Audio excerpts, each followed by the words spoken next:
It's time for the Northwoods Cooking Show.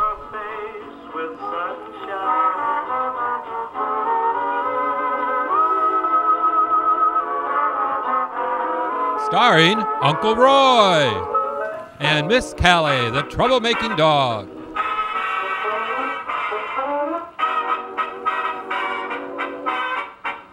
Hi, and welcome back. Boy, that coffee cake turned out really good, didn't it, Callie? Yeah. Oh, yeah, she's sitting there with her paws. Stretched out. Yeah, she wants some. Anyway, we're going on to another competition. This is going to be for vegetable or fruit type cake. Now, in this category, it says that it doesn't have to be iced or in 2 layers.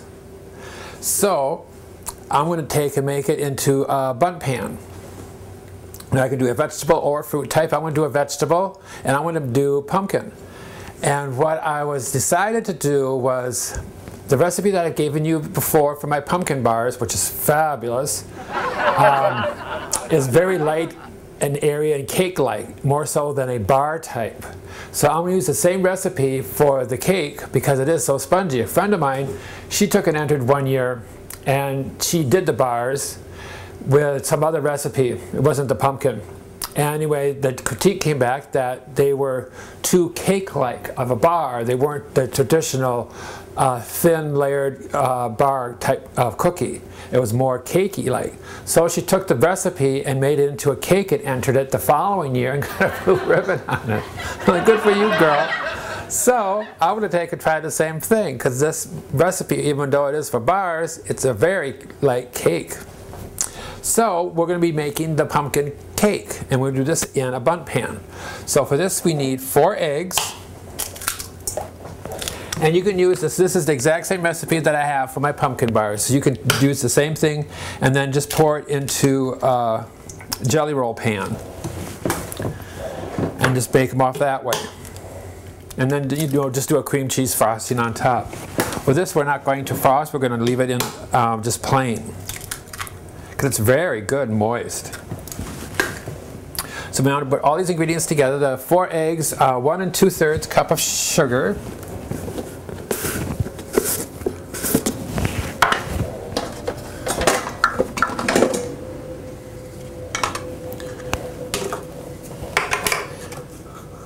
oh, I took for Callie here. I don't want that in competition. And there's my 1/3. See, 1 2/3. It's 1 2/3.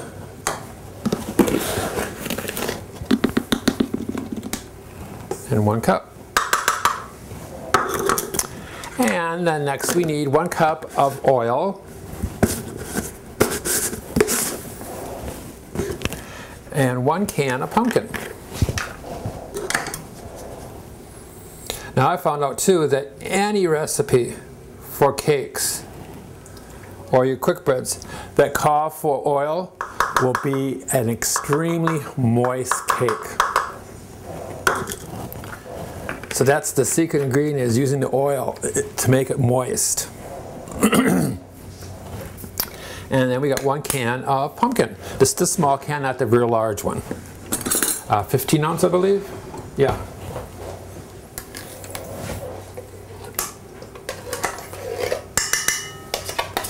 And now is the time to stack up on your canned pumpkin too. That's in the stores. Because come fall, when everybody wants to make pumpkin bars, there's none to be found on the shelves. I have done that so many times. Recyclables. And it's like the shelves are completely empty. I went to like 3 or 4 different grocery stores, Cub, Rainbow, every place, and nobody had any, because everybody was making pumpkin bars or pumpkin pies, whatever, in the fall. And so that's when it's at its peak for demand, and it's gone. And so now is the time to take and buy your canned pumpkin and just put it on your shelf and keep it on stock, because come fall you're not going to find it, because they even put signs up in the stores, we're out, a shortage, we're out, gotta wait 2 or 3 weeks. So stock up on it. Now we'll take and mix this up thoroughly for about 2 or 3 minutes until this is very light and fluffy.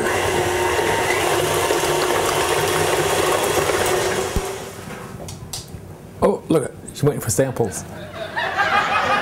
Now these are our dry ingredients, which is 2 cups of flour, 2 teaspoons of baking powder, 1 teaspoon of baking soda, 2 teaspoons of cinnamon, and 1 teaspoon of salt. And of course the kosher salt, which is true that it makes your products light and fluffier and has less sodium in it too.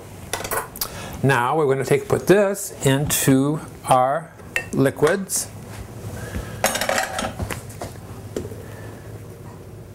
And notice I took off the beater because we're not going to beat this in. This we're going to take and mix in by hand. And the reason behind this is because we don't want to activate the gluten in the flour. If we use the mixer, the gluten will be activated up in the flour and it'll make your cake tougher. And we don't want a tough cake, we want it light and fluffy.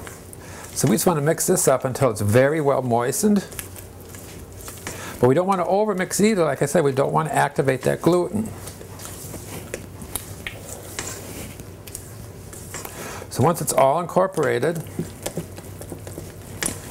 I don't want to have too big of chunks in there.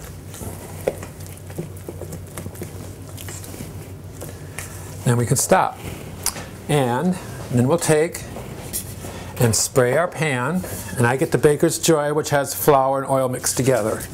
This makes it so easy, rather than have to grease it and flour and dust it and shake it all around. I used to do that all the time when I was a kid. And that, it can be such a mess.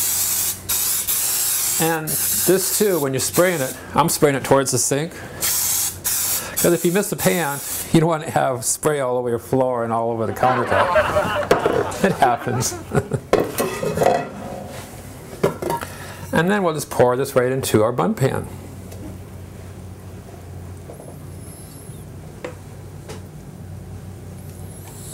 Now my oven is preheated at 350 degrees, and this should take approximately 45 minutes to bake.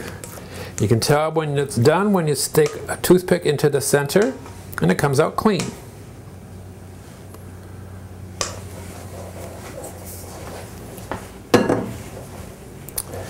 And we'll just spread this around, and it looks like this should be just about perfectly. Because when you're making a bun pan, you don't want to have this batter more than 2/3 of the way up. Otherwise it's going to overflow, and if it overflows, of course you get a mess in your oven, which you don't want to have. But in competition you don't want that either. Because they look at that, they want to make sure that the rim and the edges are even. They don't want to have all these lips on the cake. It don't work. So we're going to tap this down. That helps to get rid of any air bubbles. Plus it helps to spread it out and smooth it out evenly. Oh. Look at Callie. Pumpkins. Then we'll put this in the oven and we'll come back in 45 minutes and see what it looks like.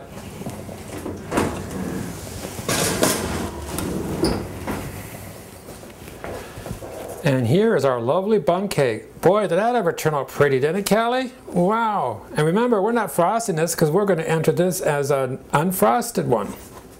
Boy, that's nice and firm. Oh, stick that in the freezer and save it for Labor Day. Oh. So boy, everything turned out just really nice. I was lucky on that break, wasn't I? Yeah.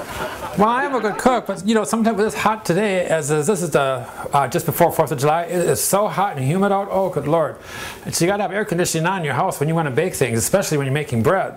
But these turned out just really nice, even with the bad weather conditions. So Callie, Allie's, oh, laying in the corner here. Get over here. Let's see who wrote us this week.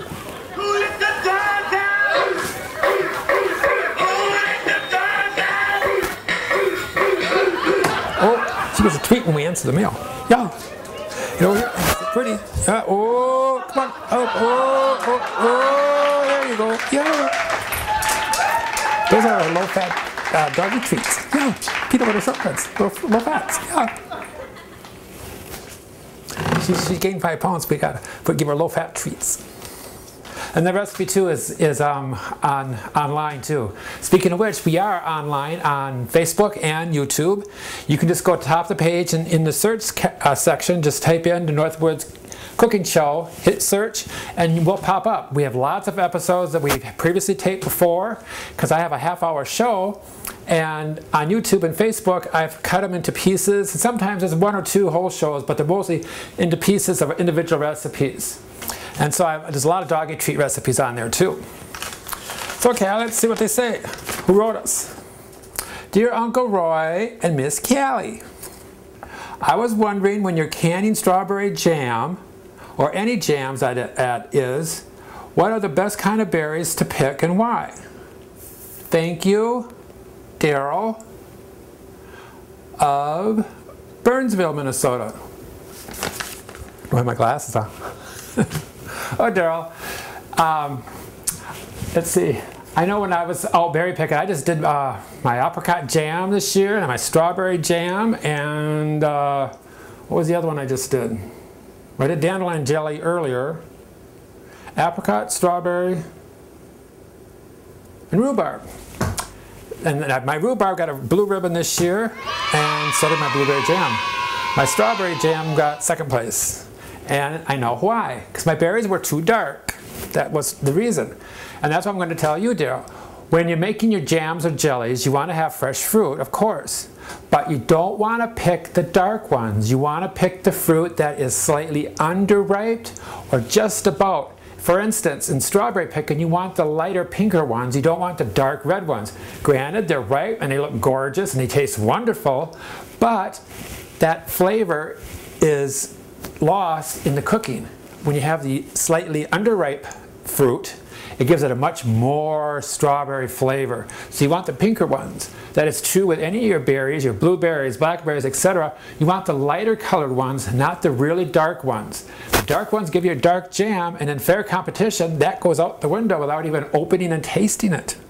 So you want the lighter ones. The lighter fruit gives it a much more flavor, better flavor. And you'll see that too in the box of pectins, like the Sure Gels or the balls. In the pectin, in the directions, it says to pick your early unripened fruit. It makes the best flavor. So I hope that helps you out in canning your jams and jellies. I know it did for me a lot, because it made a huge difference in the taste. A huge difference. And from 2nd or 3rd place to blue ribbons and the purple sweepstakes. Woo! Ain't that right? It's scary, right? She just stared, waiting for more treats. Well, anyway, from Callie and myself, we want to thank you for watching our show, and remember to check us out on YouTube and Facebook. And healthy eating, be safe, and spread the sunshine. Say goodbye, Callie. Woo! Yeah, yeah, yeah! Bye-bye.